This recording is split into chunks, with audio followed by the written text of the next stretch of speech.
Railway ప్రయాణికులకు ఇకపై ₹1కే మంచినీరు అందించడానికి రెడీ అయిపోయింది రైల్వే శాఖ. ప్రయాణికులకు తక్కువ ధరకే సురక్షిత మంచినీరు అందించే లక్ష్యంతో దీన్ని ఏర్పాటు చేయబోతున్నారు. 300 మిల్లీలీటర్ల నీటి ₹1కే అందిస్తున్నట్లు తెలుస్తోంది.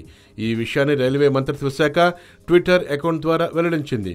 దీని ద్వారా సుమారు 2000 మందికి ఉపాధి కూడా లభిస్తుందని తెలిపింది. ప్రస్తుతం దేశవ్యాప్తంగా 345 రైల్వే స్టేషన్లలో 1106 వాటర్ వెండింగ్ మిషన్లు ఉన్నట్లు రైల్వే మంత్రిత్వ శాఖ తెలిపింది. 2015లో ప్రారంభించిన ఈ పథకం ద్వారా అందుబాటు ధరకు ప్రయాణికులకు సురక్షిత తాగునీటిని అందించనున్నారు. 6 మిషన్ల ద్వారా మంచినీటిని అందిస్తారట. ఇవి 24 గంటలు పనిచేయనున్నాయి.